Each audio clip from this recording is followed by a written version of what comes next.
ફિલ્મમાં એક સીનમાં મેહુલ સર છે ને એ આજના વિકાસની કિંમત જણાવે છે અને એ સીન છે ને એ આજની હકીકત છે. એ સીન તમે જોજો. માનસીબેન અને મેહુલ સર વચ્ચેનો આ સંવાદ છે જે આજની સત્ય હકીકત છે. શુભચિંતકના રિવ્યુની વાત કરવાની છે. હવે સૌથી પહેલા આ ફિલ્મની જે સ્ટોરી છે ને એક રિવેન્જ ડ્રામા છે. આપણે દર 10 થી 12 દિવસે રિપીટ શાકભાજી ખાવું પડે છે કારણ કે આપણી પાસે એટલા બધા ઓપ્શન નથી. એમ ફિલ્મ ઇન્ડસ્ટ્રીવાળા પાસે પણ સ્ટોરીના કે એટલા બધા ઓપ્શન છે નહીં. આ પ્રકારનો રિવેન્જ ડ્રામા હું તો એમ કહું છું કે હિન્દીમાં, સાઉથમાં, હોલિવૂડમાં પણ આપણે જોયો છે કે ભાઈ કોઈ એક વ્યક્તિ છે સામાન્યની સાથે કંઈક ઘટના ઘટે છે ને હવે એને કોઈ મોટા માથા અરે પોલિટિશિયન હોય કે પછી પોલીસવાળા હોય કે કોઈ પણ XYZ મોટું માથું હોય, પાવરફુલ આદમી હોય, એની સાથે બદલો લેવાનો હોય. એ જ આ શુભચિંતકની સ્ટોરી છે. શાકભાજીમાં રસોઈયાની ત્યારે જીત થાય જ્યારે એ શાકભાજી પોતાની કંઈક અલગ રીતથી બનાવતો હોય અથવા તો કંઈ એમાં એના જે મસાલા અલગ એડ કરતો હોય તો પછી એ રિપીટેડ શાકભાજી છે એ ખાવાની મજા આવે. આમાં એવું જ છે. આ પ્રકારની સ્ટોરીમાં ડિરેક્ટર છે કે સ્ક્રીન પ્લે રાઇટર છે પોતાની રીતે કંઈક અલગથી ઉમેરતા હોય અથવા તો ફિલ્મનો સ્ક્રીન પ્લે કંઈક અલગ રીતે લખતા હોય તો પછી એ ફિલ્મ છે એ સુપરહિટ થઈ. એક સામાન્ય ઘરનો માણસ હોય એ કોઈ ચોરીનું પ્લાનિંગ બનાવે અથવા તો પછી કિડનેપિંગનું પ્લાનિંગ બનાવે કે કોઈ પણ ક્રાઇમ કરવાનું પ્લાનિંગ બનાવે ને એ પ્લાનિંગ હંમેશાને માટે ક્યારેય પરફેક્ટ ન હોય. જો એ પરફેક્ટ પ્લાનિંગ હોય ને તો એ વ્યક્તિ સામાન્ય ઘરનો ન હોય. આ વાત તમે યાદ રાખજો. અને એ આ ફિલ્મમાં સરસ રીતે બતાવ્યું છે કે ભાઈ એક સામાન્ય ઘરની છોકરી છે એક પ્લાનિંગ બનાવે છે જે પ્લાનિંગ આખું ભૂલ ભરેલું છે. એમાં સફળતા મળે એમ જ નથી. એ પોતે જ એમાં ગોથે ચડી જાય છે અને પોતે જ પછી ઉલમાંથી સૂલમાં પડે છે. તો એ રીતનું આ ફિલ્મમાં સુપર બતાવ્યું છે. જો એ પ્લાનિંગ આખું પરફેક્ટ થઈ ગયું હોત ને તો પાછો સવાલ ઊભો થાય કે એક સામાન્ય ઘરની છોકરી આટલું પરફેક્ટ પ્લાનિંગ કઈ રીતે બનાવી શકે. એટલા માટે જ દ્રશ્યમમાં અજય દેવગન છે ને એને એક ટીવીના બિઝનેસ સાથે એને જોડાયેલો બતાવ્યો છે કે ભાઈ આ છે એનો બિઝનેસ આ છે એટલા માટે એ પરફેક્ટ પ્લાનિંગ બનાવી શકે છે. તો એ મને આ વાત ખૂબ સરસ લાગી. આ ફિલ્મનું પહેલું પોસ્ટર રિલીઝ થયું ને ત્યારથી જ હું એક વાત કહેતો હતો, તમને કદાચ જો ફોલો કરતા હશો વિડીયોને તો આ ફિલ્મનું જે કાસ્ટિંગ થયું છે ને એ સુપર્બ થયું છે. આ વાત મેં ટ્રેલરમાં, ટીઝરમાં, બધા રિવ્યૂમાં રિપીટ કરી હતી અને આ ફિલ્મ રિવ્યૂ પણ રિપીટ કરું છું. આ ફિલ્મની કાસ્ટ મને પહેલેથી જ ઇમ્પ્રેસ કરતી હતી અને સારી વાત એ નીકળી કે આખી એ કાસ્ટે જબરજસ્ત કામ કર્યું છે. જબરજસ્ત. એ મુખ્ય કિરદાર હોય સ્વપ્નિલ જોશીભાઈથી લઈ અને છેક છાયાબેન સુધીનો જે કિરદાર છે એટલે કે મુખ્યથી લઈ અને કેમિયો સુધીના જેટલા પણ કલાકારો છે ને બધાનું કામ સુપર્બ છે. હું તમને એશાબેનની વાત કરું. એશાબેન કંસારાનું જે પાત્ર છે એ પાત્રમાં હું રિવ્યૂ લખતો હતો ને મેં ઘણો વિચાર કર્યો કે આ પાત્રમાં કોઈ ગુજરાતી ઇન્ડસ્ટ્રીની કોઈ હિરોઈન સેટ થાય છે, કોઈ મળ્યું નહીં. એ પાત્રમાં આ બેન સિવાય કોઈ એટલે કોઈ ફિટ નથી થતું. બોલો, એ બેને એટલી જબરજસ્ત એક્ટિંગ કરી છે આયશાબેને, એનું વાત તમે જવા દો. એટલે આ ફિલ્મમાં જેટલા પણ કલાકારો છે ને બધાનું કામ સુપર્બ છે. બહુ જબરજસ્ત કામ કર્યું છે. અને સ્પેશિયલી સ્વપ્નિલભાઈ, મેહુલ સર અને એશાબેન. એશાબેનનો રોલ નાનો છે પણ એટલો સુપર્બ છે ને કે કહેવાય ને કે સેક્સી લેડી તરીકેનું કામ હતું એનું અહીંયા. અને એણે બહુ જબરજસ્ત રીતે કામ કર્યું છે. સ્વપ્નિલભાઈનું કામ પણ જબરજસ્ત છે. એની ગુજરાતી એક્સન્ટ પરફેક્ટ છે. મેહુલભાઈની વાત કરું તમને તો મેહુલભાઈનો અવાજ છે ને ભારે ભરખમ અવાજ, ભાઈ સુપર્બ અવાજ છે. અહીંયા કમી ક્યાં લાગી ખબર છે? જ્યારે તમારી પાસે આટલી જબરજસ્ત કાસ્ટ હોય, એમાં સ્પેશિયલી તમારી પાસે મેહુલ સર જેવી કાસ્ટ હોય, મેહુલ સર માટે તમારી પાસે પાવરફુલ પાત્ર હોય. હવે પાવરફુલ પાત્ર માટે તમારી પાસે જો ડાયલોગ ન હોય ને તો પછી આ કમી છે ને એ ફિલ્મ પૂરી થાય ત્યાં સુધી ખલે. સ્ક્રીન પર જ્યારે મેહુલ સર આવે ને ત્યારે એમ થાય કે હમણાં કંઈક ડાયલોગ બોલશે, પણ એની પાસે જે થોડા ઘણા ડાયલોગ છે ને એટલા પાવરફુલ નથી.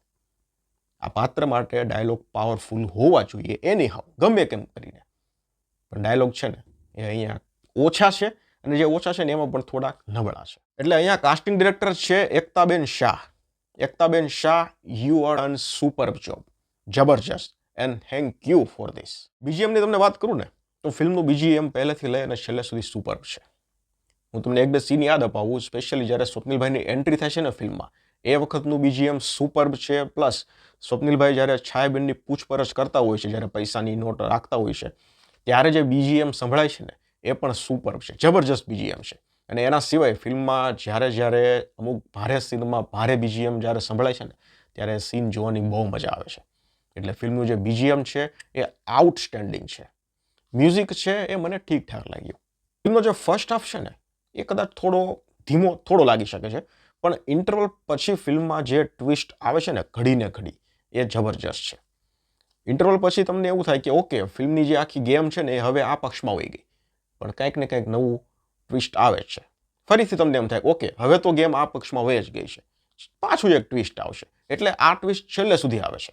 એટલા મોટા બહુ નથી આમ કે તમારી આંખો પોળી થઈ જાય, એટલા મોટા ટ્વિસ્ટ નથી, પણ જે નાના ટ્વિસ્ટ છે ને એ ઇમ્પ્રેસિવ છે અને જે તમને અંત સુધી બાંધી રાખે છે. જો આ ફિલ્મનો એન્ડ છે ને એ મને ગમ્યો. ભલે રિવેન્જ ડ્રામા છે છતાં આ ફિલ્મનો જે ક્લાઇમેક્સ છે એ મને પર્સનલી ગમ્યો. હવે ફિલ્મની શરૂઆતમાં છે ને ફિલ્મનો જે ફેઝ છે ને એ થોડો ફાસ્ટ કરવા માટે મને એવું લાગે છે કે સંજય અને મેઘના આ બંનેની મુલાકાત આમ કહેવાય ને કે એમાં ટાઈમ જ ન આપ્યો કે ભાઈ પહેલી મુલાકાત, પછી કઈ રીતે મળ્યા અને પછી કઈ રીતે ભાઈ બાટલીમાં ઉતરા, કઈ રીતે ભાઈને કન્વિન્સ કર્યા, આ બધામાં થોડો ટાઈમ આપવાની જરૂર હતી. પણ આ બધી એટલું બધું હડબડાહટમાં થઈ ગયું ને કે આમ થોડું કન્વિન્સ નથી થયું. બીજી વસ્તુ કે ફિલ્મનો જે મુખ્ય બેઝ હતો ને એ જ આખો ચૂકાઈ ગયો. અને આ મને એવું લાગે છે કે મેકર્સની એક ચૂક કહેવાય, એની એક ભૂલ કહેવાય કે આ ઘટના આખી છે એના વિશે યાર તમે લોકોએ કીધું જ નહીં. છેલ્લે સુધી એમ હતું કે ઓકે આનું છેલ્લે આપણને સમજાવશે, છેલ્લે આમ કહેશે, પણ એ કંઈ થયું જ નહીં. આ ફિલ્મનો બેઝ હતો. આટલી મોટી મિસ્ટેક કઈ રીતે થાય? કંઈ સમજાવવું જ નહીં પબ્લિકને કે કઈ રીતે થયું, શું કામ, કેવી રીતે બન્યું, શું કામ આ લોકો આવું કરતા હતા, શું કારણ હતું આની પાછળનું વિરોધનું. એટલે આખું બેઝ હતો, પાયો હતો જે સમજાવવાની જરૂર હતી, પણ આ વસ્તુ ન થઈ. એક વસ્તુ જે ટીમવાળા છે ને, ટીમવાળા તો નહીં હું એમ કહું, પણ જેટલા પણ કલાકારો છે ને એ બધાનો થોડો ભૂતકાળ બતાવવાની જરૂર હતી કે ભાઈ કઈ રીતે છાયાબેન આના કોન્ટેક્ટમાં છે, છાયાબેનનું શું ભૂતકાળ છે, શું કામ આની સાથે છે, પછી આ હકલો છે એનું શું ભૂતકાળ છે, એ કેમ આની સાથે છે, પછી પેલાનું શું થયું હતું. એટલે ટૂંકમાં આ બધાનો જે ભૂતકાળ હતો, જે બધાનું કનેક્શન જે છે ને એ બ્લેક એન્ડ વ્હાઇટમાં ફક્ત 2-3 મિનિટ માટે ખાલી બતાવી દીધું હોત ને તો પણ સારું હતું. આ વસ્તુની પણ જરૂર હતી. ફિલ્મમાં નબળા પોઈન્ટ બહુ ઓછા છે, પણ નબળા પોઈન્ટ એવા છે ને કે આમ સામે આવીને આંખે વળગે એવા છે. ટેકનિકલી ફિલ્મ સુપર્બ છે. બધા જ એંગલથી ટેકનિકલી ફિલ્મ એક પણ જગ્યાએ નિરાશ નથી કરતી. જે મેં ટ્રેલર રિવ્યૂમાં તમને કીધું હતું ને એ જ પ્રકારે ફિલ્મ ટેકનિકલી નીકળી છે. એ તમે કોઈ સિનેમેટોગ્રાફી લઈ લો, કોઈ કેમેરા એંગલ લઈ લો, કે પછી એન્ડમાં એક વીએફએક્સનું થોડું કામ આવે છે, એ પણ સુપર્બ છે. જમકુડીમાં વીએફએક્સ થોડા મને વીક લાગ્યા હતા એન્ડમાં, પણ અહીંયા જે વીએફએક્સનું થોડું ઘણું કામ આવ્યું છે ને એ પણ સુપર્બ છે. ફિલ્મનું જે એડિટિંગ છે એ પણ જબરજસ્ત છે. એટલે હવે તો છે ને 16 સૂત્ર તરફથી કોઈ પણ ફિલ્મ અનાઉન્સ થાય ને એટલે એક લેવલ મેં બાંધી દીધું છે કે આ લેવલની જ ટેકનિકલી આ ફિલ્મ હશે, અને એ લેવલની જ ફિલ્મ છે. ટેકનિકલી નિરાશ નથી કરતી. એક્ટિંગ પણ બધાની સુપર્બ છે. ફિલ્મ ટેકનિકલી પણ ફિલ્મ સારી છે. ફિલ્મનું બીજીએમ તો આઉટસ્ટેન્ડિંગ છે. કાસ્ટ પણ જબરજસ્ત છે. સારો એવો અને સુખદ અંત છે ફિલ્મનો. અમુક કામ એવું છે જે ખૂબ ઝડપથી થઈ ગયું, અને અમુક કામ એવું થઈ ગયું કે પબ્લિક જ્યારે સિનેમા હોલમાંથી બહાર નીકળશે ને એટલે એના મગજમાં સવાલ રહી જશે કે કેમ આવું, કઈ રીતે આવું, શું કામ આવું. બસ આ જ આ ફિલ્મ સાથે વાંધો છે. હું તમને રેકમેન્ડ કરીશ કે ફેમિલી સાથે તમે આ ફિલ્મને એકવાર નિહાળો. ફિલ્મને 3 સ્ટાર આપીશ. જોઈ લીધી હોય તો મને જણાવજો ફિલ્મ કેવી લાગી. ધન્યવાદ.